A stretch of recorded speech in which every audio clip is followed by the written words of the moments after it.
अब कांग्रेस ने सत्ता भूख के लिए, सत्ता हथियाने के लिए एक नई भाषा बोलना शुरू किया है, नई बातें बोलना शुरू किया है। आजकल क्या कह रहे हैं? जितनी आबादी उतना हक। मैं जरा पूछना चाहता हूं कि जिन्होंने इनको वाक्य लिख करके दिया है, उसने सोचा है क्या? जब तुम कह रहे हो तो कांग्रेस की मूलभूत नीतियों पर ही सवाल खड़ा कर रहे हो। जब आप कहते हो जितनी आबादी उतना हक, इसका मतलब ये हुआ कि अब कांग्रेस घोषणा करे, क्या आप अल्पसंख्यकों के विरोधी है क्या? कांग्रेस स्पष्ट करे, आप दक्षिण भारत के विरोधी है क्या? मैं सिद्ध करता हूं, उनकी ये नई सोच दक्षिण भारत के साथ घोर अन्याय करने वाली सोच है। ये नई सोच माइनॉरिटी के पीठ में भी छुरा भोंकने वाली सोच है। आजकल देश में अगले डिलिमिटेशन की चर्चा हो रही है। आपको मालूम है ना, 25 साल के बाद पार्लियामेंट की सीटें कितनी होगी, कौन सी क्या होगी, इसका निर्णय जुडिशरी करती है। और उसके कारण जहां जनसंख्या कम है उसकी सीटें कम हो जाती है, जहां जनसंख्या ज्यादा है उनकी सीटें बढ़ जाती है। अब हमारे दक्षिण भारत के सभी राज्यों ने जनसंख्या वृद्धि को रोकने में बहुत बड़ी देश की मदद की है। अब कांग्रेस का नारा ऐसा है कि जिसकी जितनी आबादी उतना उसका हक। इसका मतलब अब कांग्रेस दक्षिण भारत के संसद सदस्यों की संख्या कम करने का नाटक करने जा रही है, खेल खेलने जा रही है। क्या दक्षिण भारत इसको स्वीकार करेगा? क्या दक्षिण भारत कांग्रेस की चाल को स्वीकार करेगा? क्या दक्षिण भारत कांग्रेस को माफ करेगा? इसी विषय पर मैं कांग्रेस के नेताओं को साफ कहता हूं, देश को मूर्ख मत बनाओ, स्पष्ट करो क्या कारण है दक्षिण भारत के राज्यों को अन्याय करने के खेल खेले जा रहे हैं। और इंडी गठबंधन के दूसरे दलों से भी मैं कहूंगा, हिम्मत है तो जरा कांग्रेस से पूछिए कि वो किस रास्ते पर जा रही है। मैं दूसरा सवाल पूछता हूं, जो कहते हैं जितनी आबादी उतना हक। मैं कांग्रेस को सवाल पूछता हूं, साउथ के अंदर खास करके तमिलनाडु में मंदिरों पर सरकार का हक है। सरकार ने कब्जा कर लिया है। मंदिरों की संपत्ति को सरकारी मिलीभगत में हड़प किया जा रहा है। मंदिरों को तो लूटा जा रहा है, मंदिरों को तो कब्जा किया गया है, लेकिन माइनॉरिटी के पूजा स्थल को हाथ नहीं लगाते हैं, सरकार के नियंत्रण में नहीं लेते हैं।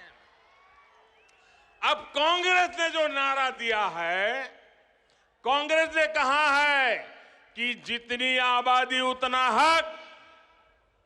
अगर यही आपका मंत्र है, यही आपका सिद्धांत है, तो क्या माइनॉरिटी के जितने पूजा स्थल है उनको ये दक्षिण के आपके सारे साथी जब्त करेंगे क्या?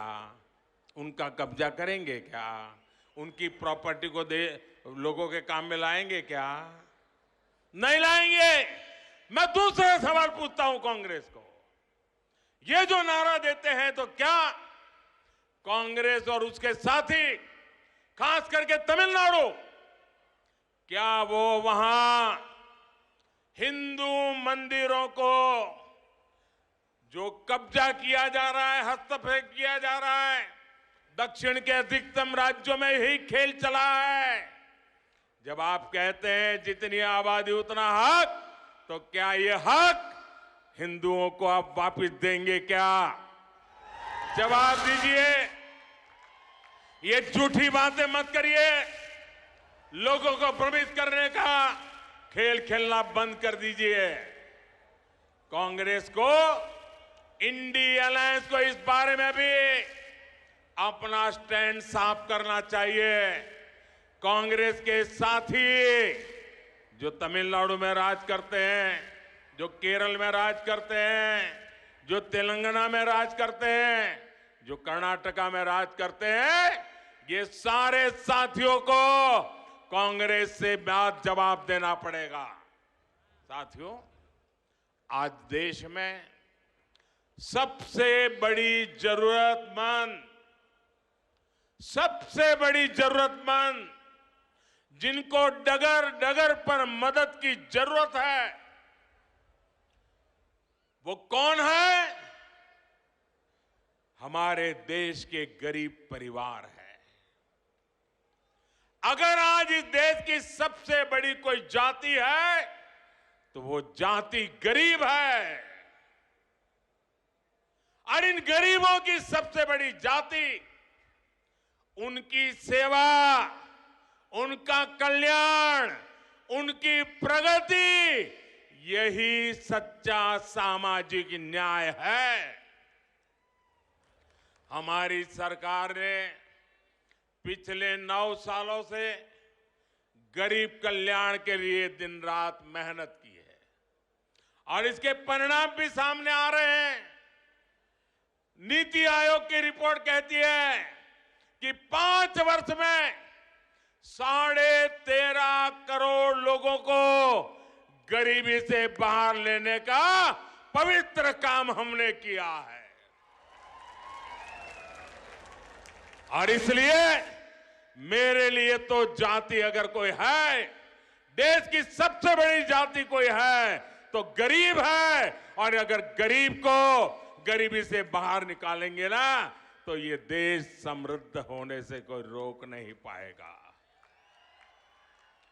और यही मोदी का सपना है, यही मोदी की गारंटी है, यही मोदी का संकल्प है और यही मोदी की साधना है, यही मोदी की तपस्या है। और मैं अन्य सभी राजनीतिक दलों से भी आज आह्वान करता हूं, हाथ जोड़ करके मैं देश के सभी राजनीतिक नेताओं को, सभी दल के मुखियाओं को, सभी पॉलिटिकल पार्टियों को कहता हूं, आइए, आजादी के 75 साल हो गए, आइए गरीबों के कल्याण पर विचार करें, गरीबों की भलाई के लिए विचार करें, गरीबों की भलाई के लिए योजनाएं बनाएं, गरीबों के उत्थान के लिए काम करें।